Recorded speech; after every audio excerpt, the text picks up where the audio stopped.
And today my fellow interns, Sophie and Annika and myself will be telling you all about music therapy in the brain. So let me get our presentation going.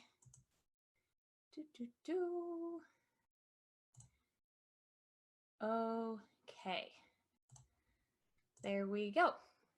So let's get started. There we go. So what is music therapy? Well, music therapy may be a new term to some of you. Some of you may know what it is, some may not. Don't worry, that's what we're here for. So music therapy is defined by the American Music Therapy Association as the clinical and evidence-based use of music interventions to accomplish individualized goals within a therapeutic relationship by a credentialed professional who has completed an approved music therapy program. Music therapy is an evidence-based health profession, and it is built on a strong foundation of research. So in short, music therapy is the use of music to reach non-musical goals. The music is delivered by a credentialed professional, a music therapist who is board certified, and each goal is specific to the individual that we work with. So now that we know what music therapy is, who are music therapists? A music therapist has obtained at least a bachelor's degree in music therapy from an AMTA-approved university. They have completed 1,200 hours of clinical training experience, including a 6-month internship. After they've completed their clinical training experience, they are eligible to take the board certification exam. Once that has been passed, they now have the official credential of MTBC, or Music Therapist Board Certified. After obtaining that certification, you can get advanced degrees and more certifications, including MMT, or Masters in Music Therapy, Neonatal Intensive Care Music Therapist, also Music Therapy Assisted Childbirth, NMT, or Neurologic Music Therapy. And you can also obtain secondary degrees in related fields such as counseling. It's also important to note that continuing education is required to maintain your certification. So a little bit about Heart and Harmony Music Therapy. It was founded in 2009 by Nikki Belshey. Our clients that we serve reside in Tarrant, Parker, Wise, Denton, Cook, Hood, Ellis, Somerville, Johnson, and Dallas counties. Our team currently consists of 9 board-certified music therapists, 3 interns, and practicum students. So Heart and Harmony is a team of diverse music therapists and music therapy interns who are committed to providing accessible, high-quality music therapy services to our community. We are passionate about client autonomy and the accessibility of our services. Currently, we offer teletherapy services, but during normal non-COVID times, we offer flexibility by making services available both in-home or in studio, whichever provides the least restrictive environment for our client. Payment plans are also available to increase accessibility to the benefits of music therapy. We believe in honoring the self-identities of our clients. We build upon our clients' strengths, meeting them where they are and celebrating with them as they grow. So we know what music therapy is, who music therapists are. We know about Heart and Harmony. Now, who is it for? So really it's for anyone. Some of the populations that Heart and Harmony currently work with include, but are not limited to, individuals with genetic disorders, autism spectrum disorders, traumatic brain injury and stroke, Down syndrome, anxiety, depression, trauma, post-traumatic stress disorder, premature infants or babies in the NICU, and individuals with Alzheimer's, dementia, and Parkinson's disease. Okay, so now we get to find out how music therapy is used. So, music is used within the therapeutic relationship between the client and the therapist to address the client's individualized goals within the following domains of human functioning. We have physical motor skills, cognitive skills, social skills, emotional skills, and communication skills. Regardless of what domain your goal falls in, it is specific to the client and their needs. The same also applies for sessions. Some of our sessions take place individually and some are in a group setting. Regardless, all of our goals are individualized and we use client-preferred music. So now comes the fun part. Let's look at some examples. So we have our client, we'll call him Bob, and we're gonna work on a motor goal with him. And his goal is to take, say, 10 steps across the room. So first we have to develop a plan. So we know his goal is to take 10 steps across the room. And since we're using client-preferred music, we have to find a song that Bob prefers. And as the music therapist, we know that the song needs to have that walking feel or tempo and a clear beat.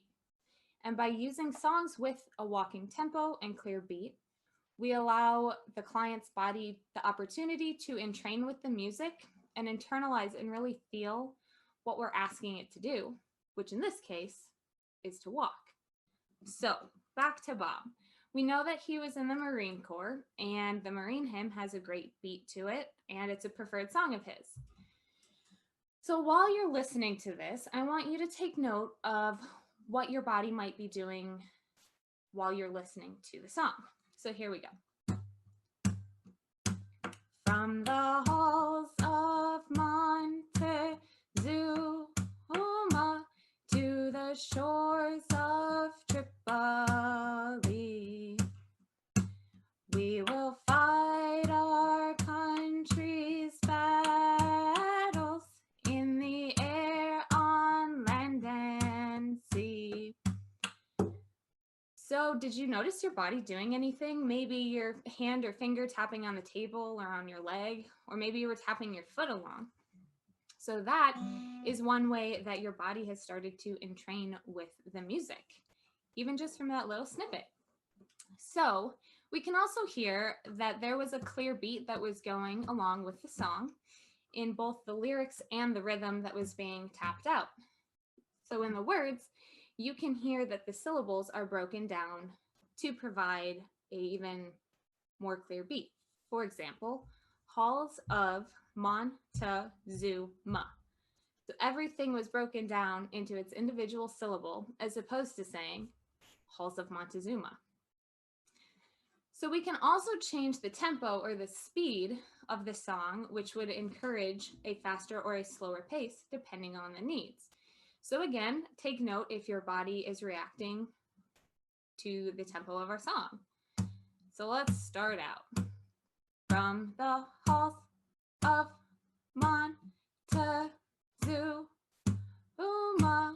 And if we speed up, to the shores of Tripoli, we will fight our country's battles in the air, on land and sea. So by going from a slower pace to a quicker pace back to the slower pace, we're allowing a musical cue to help Bob move faster or slower. So that's one way we would address a motor goal. Now, if we are working on a cognitive goal, we might use a fill-in-the-blank style approach. For example, a song that we all know. Amazing grace, how sweet. So I paused my singing and you probably anticipated what came next, which would be the sound. And by doing that, we allow our client the opportunity to fill in that missing word or phrase. And that's one way we work on memory recall, which is an important cognitive goal. And since it's client preferred music, you're filling in the words, or a client is filling in the words to some of their favorite songs. Now let's see, what do we have? Communication, social, and emotional skills. One way we would address this is by listening to a song and discussing what it was about. So we might play a song and then discuss if there were any memories that were brought up, if we're in a group, if anyone has a shared experience, and any other feelings that may have come up. So by talking about memories or feelings, we're addressing and identifying that emotional connection to the song. And by discussing, we're working on communication and social skills, either in a group setting or in a one-on-one session. Another way that we might address a communication and social skills, particularly in a group setting, is by working together to rewrite a song. So the song My Favorite Things from The Sound of Music. Raindrops on roses and whiskers on kittens, bright copper kettles and warm woolen mittens. So that's a phrase of someone's favorite things. So now what we would do is have everyone add their own favorite. We might end up with sunshine on beaches and walks with my family, a beautiful sunrise and cup of hot coffee. So not only is our song more applicable to each client and they can relate to the song, they've worked together in group cohesion to rewrite that song, which is a skill under both communication and social goals. So these are just a few examples of how we would use music to address specific goals. And Sophie will tell us about music therapy and our brain.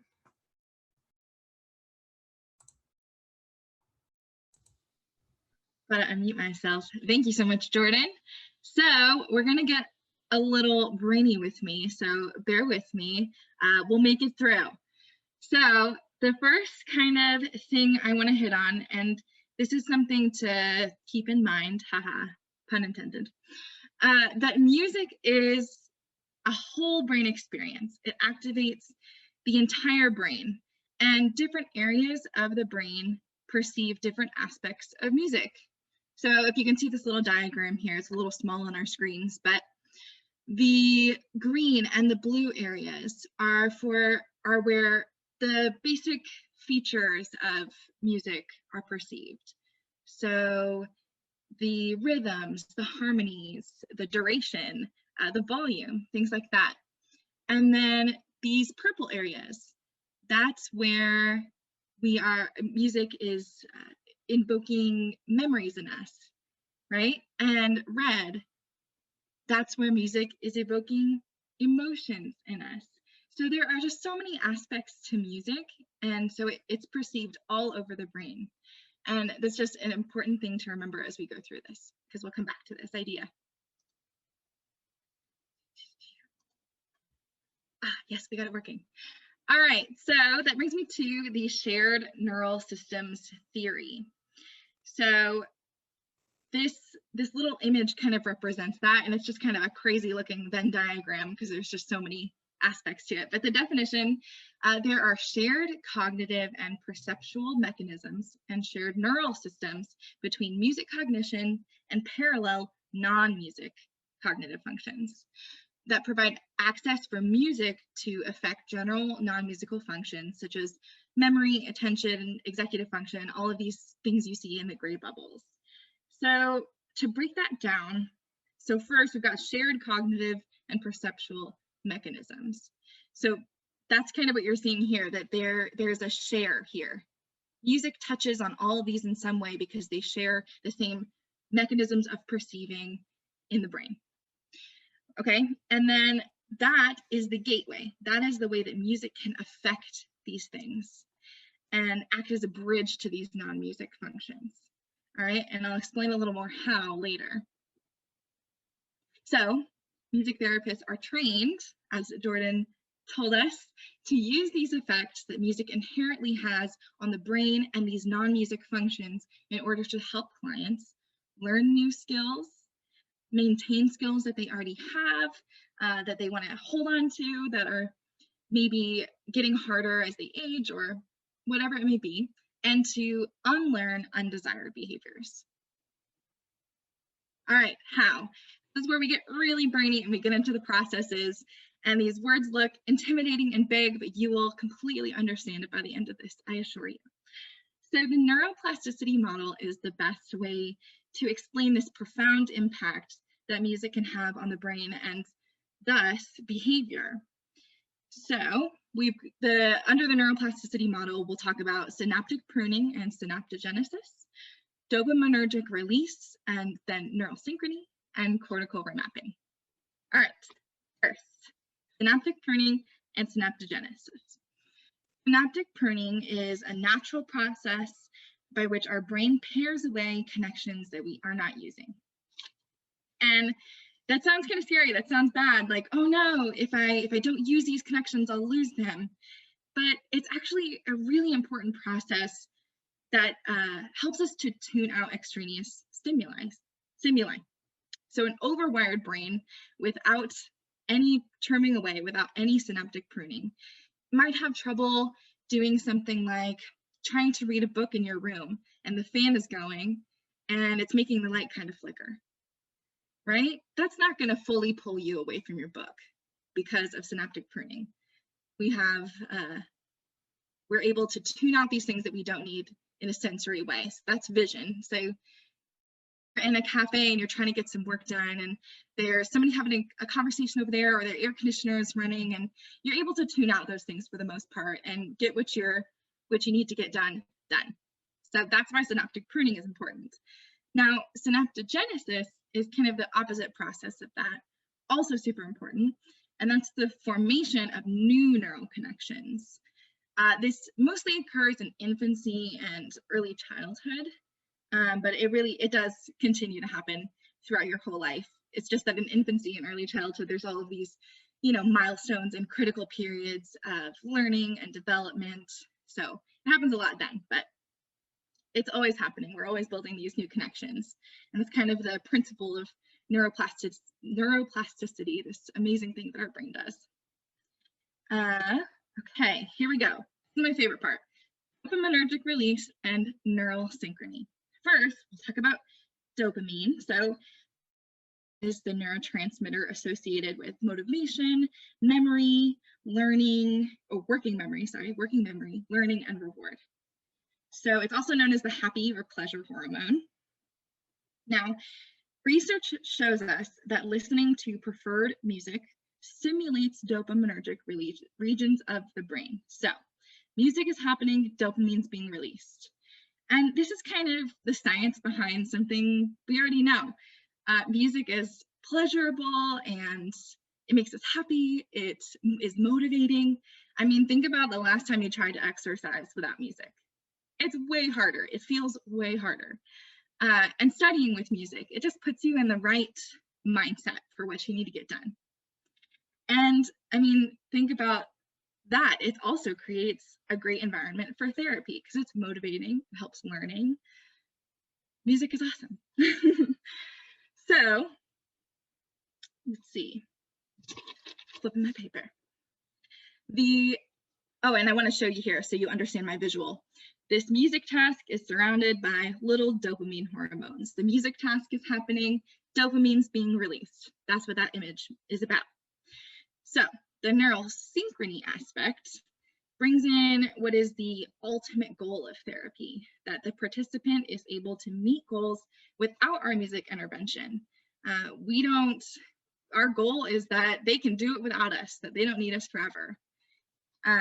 So after a while of what we are doing in therapy, so pairing this music task with the non-music task, the dopamine release will start to happen on a non-music task as we're anticipating the reward, music being the reward. So these two tasks have now synchronized on a neural level, and then music can be faded away, leaving just this learned non-music task with our little dopamine friends helping us out. And this is where I want to say, this is a great phrase to remember this process: cells that fire together, wire together. So as these music cells are firing and these non-music cells are firing, they are wiring together using dopamine neurotransmitter. All right, so for an example, let's put this into what we're really doing.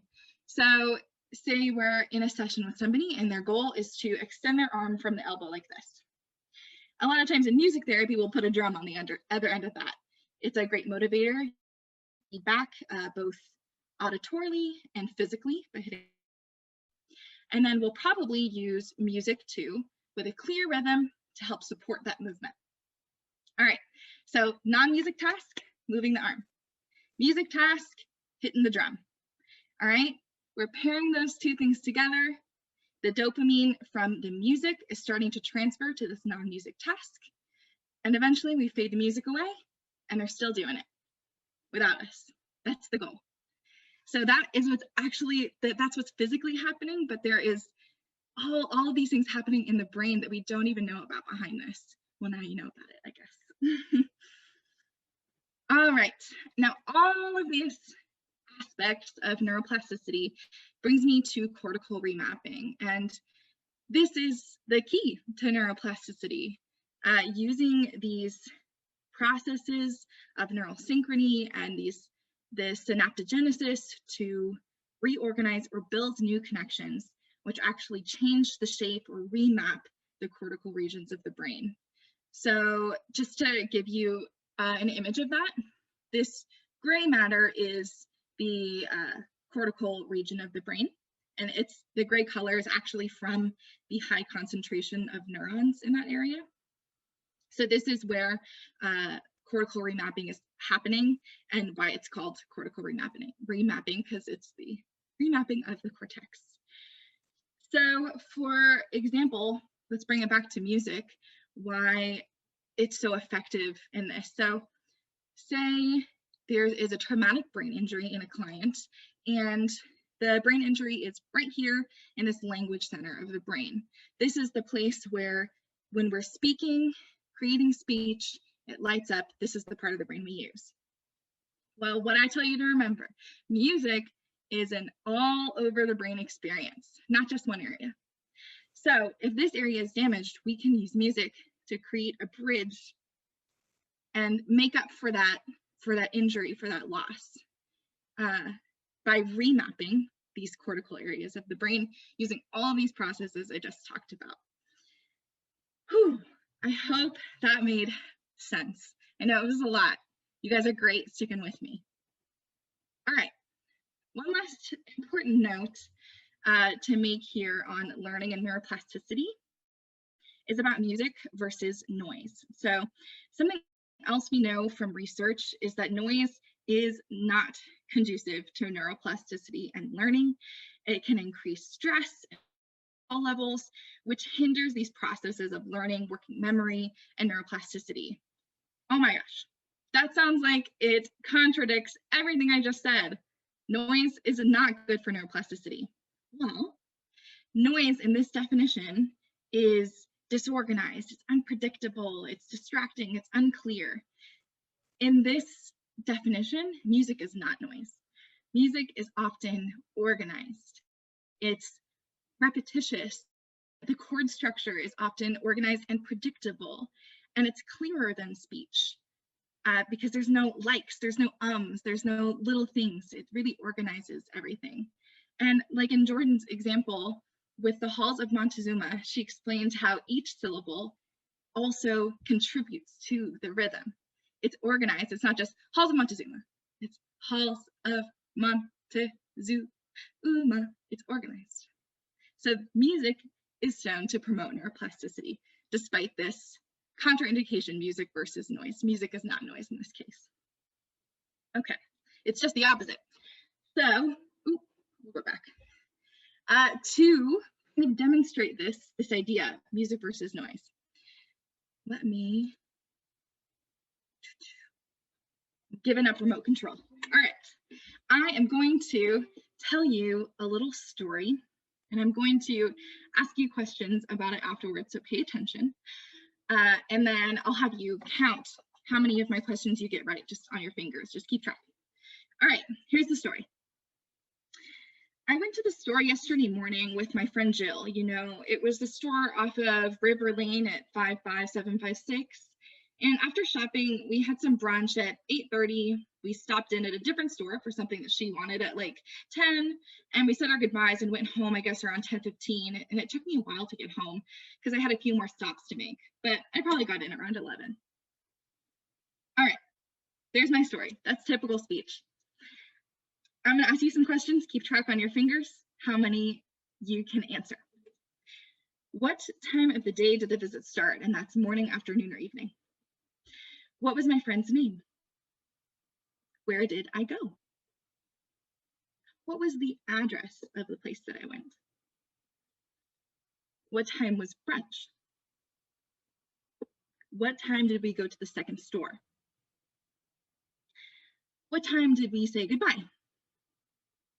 And what time did I get home? All right, keep that number in your head. Now, the number of how many questions you got right, sorry, just want to clarify. So I'm going to tell you now a different story, and I'm going to tell you in the form of a song, and I will do the same thing at the end, so pay attention. Let's go, I got my little ukulele here.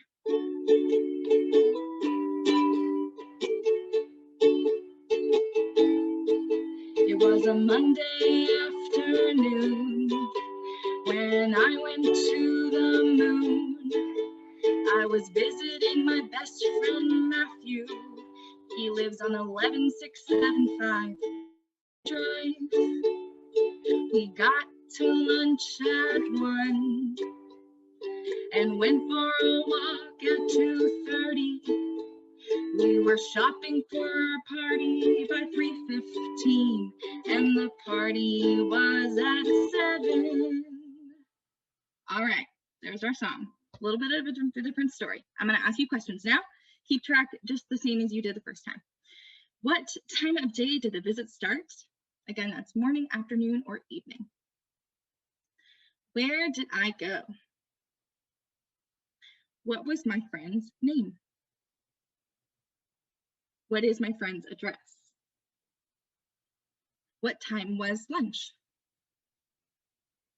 What time was our walk?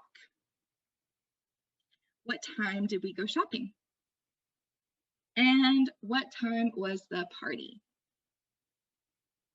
All right, I'm seeing my co-interns here saying, I think that they did better the second time around. So some of the reasons for that, right, it was slower. The speech cut down all of the ands, ums, likes, none of that. The chords and the melody was simple and repetitive and kind of predictable. You knew it was coming after you heard the first line or two. And just those things just makes music a clear cue. It's not super noisy, even though it's sound. Sound isn't necessarily noise in this case. So yeah, I hope that it could demonstrate kind of what's going on in the brain. I hope you guys understood most of that. Once you break it down, those words aren't really that crazy. They just make sense. Thank you. And Annika is next. Let's hear from her. Cool. Thank you, Sophie.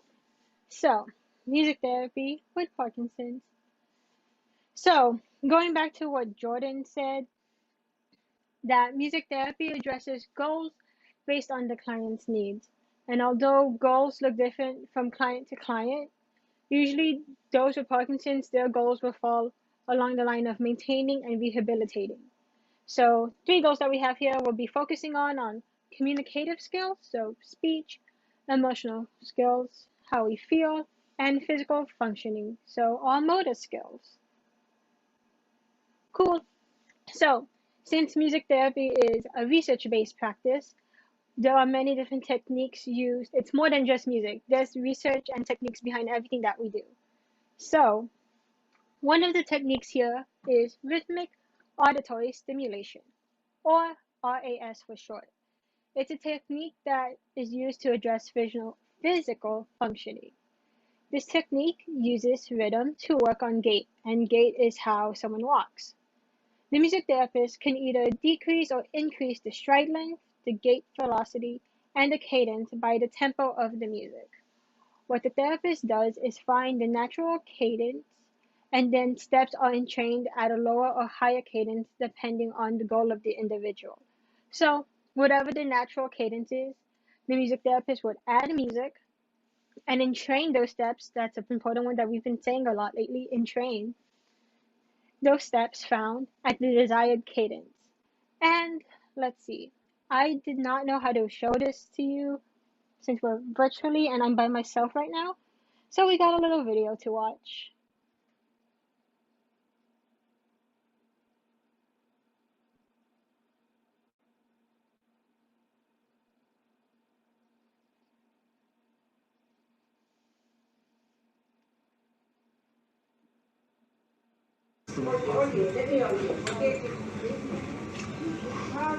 Smiling. I'm almost done. See? Yeah, almost here, you know, but okay.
Cool. So as you saw in the video, the individual relied on his walker to walk when he was switching to his other leg, and he was going slow and he wasn't as steady. So then we bring in the music therapist, add music while working slowly with the music. In his case, he wasn't decreasing, they were trying to speed up. So they increased the tempo, and by the end of the session, he was walking fast, he was walking steady, he didn't need the walker, and at the end, they got to fade out the music. So the music helped, and then you just fade it out so you won't rely on the music afterwards. And that is RAS, rhythmic auditory stimulation. Cool. Another technique used is pattern sensory enhancement, or PSE for short. This technique is used to address functional motor skills, so like lifting your arms or turning your hand or wrist to turn a doorknob, functional in your everyday daily life. When with the music therapist is using a musical example to provide spatial, temporal, and force cues for movement. To mirror, my dog is barking, I'm sorry. To mirror functional, ex- functional exercises and activities of daily living. So the music is going to be similar to the action that we're going to be looking for. So let me get my guitar real quick. We're going to do a PSE exercise together. So feel free to join in. Move your arms up, up, up. Move your arms down, down, down. Move your arms up, up, up. And down, down, down. One more time. Up, up, up. Down, down, down.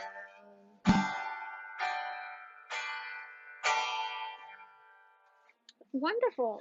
So I know I saw Jordan and Sophie doing it, and I hope you all did it along as well if you did. So what did we see there? So that was a pattern sensory enhancement activity. I moved, my voice sang upward, and also the music that you heard went up as well to prompt a higher arm movement. And then afterwards, my voice went down, and so did the guitar. So the music went lower, and my voice went lower to prompt to lower your arms in that movement. So the music is providing an example of what we're looking for. So music goes up, arms go up. The music went down, arms go down. And that's pattern sensory enhancement. Cool. Oh, I need my guitar for this too. So we got music therapy with speech and emotion as well. So breathing exercises helps focus on controlled breathing. So an exercise I like to do is the 4-7-8. You place the tongue behind your teeth, and then you inhale with your nose for 4 seconds, hold for 7 seconds, and then exhale with your mouth for 8 seconds. So let's do this together, guys. Breathe in, 2, 3, 4. Hold, 2, 3, 4, 5, 6, 7, and exhale. 4, 5, 6, 7. Breathe in, 2, 3, 4.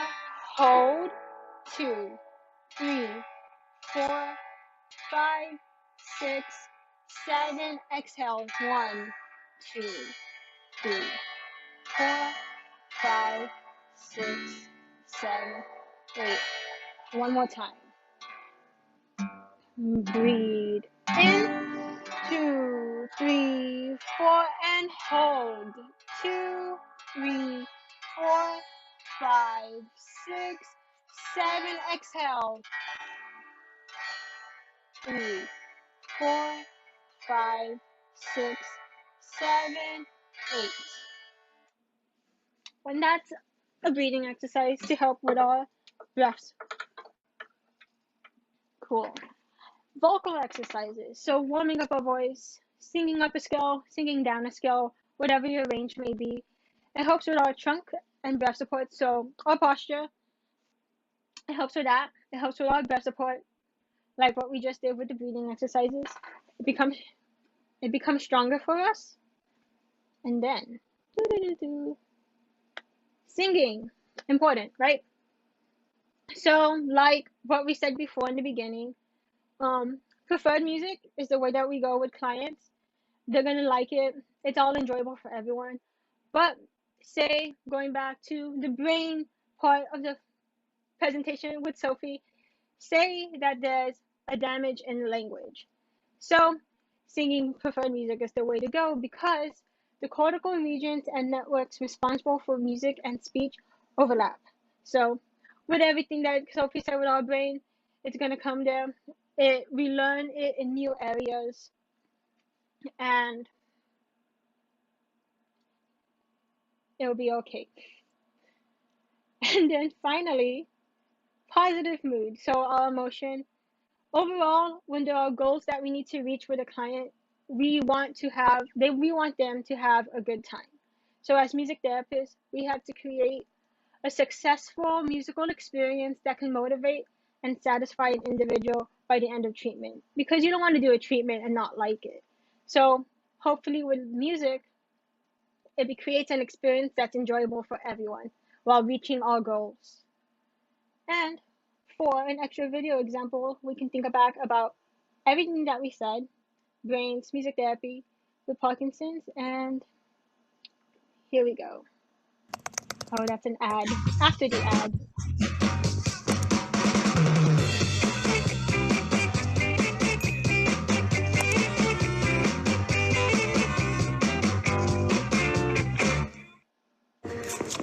John has Parkinson's. It's an insidious disease that attacks the parts of the brain that allow movement. In my case, I have this shovel where I start to walk too fast and I can't sort of stop myself. And so I have to be very careful. Well, not to do a face plant, really. Here at the Human Movement Lab, Professor Meg Morris has spent years analysing these movement problems and trying to find a way to help. For reasons unknown, there's a lack of dopamine in the brain, and dopamine normally allows movements to be performed large and fast, and balance is affected as well. So what John has, you can see here, is a freezing of gait, and the feet are sticking to the floor. But watch what happens when we start the music.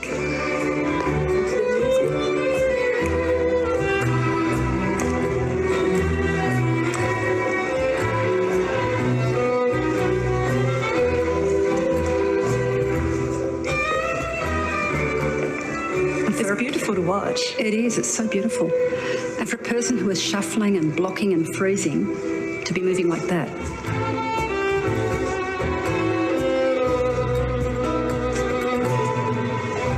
So what we think music does is to bypass the defective basal ganglia to activate what's trapped inside.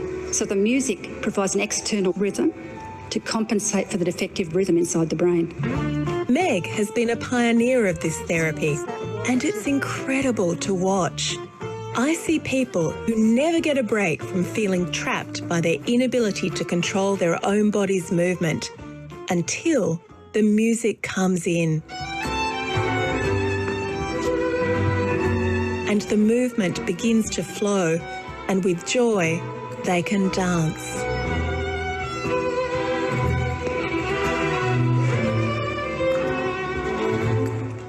If you can give a person with Parkinson's joy, that's a gift. So music is hardwired to make us move.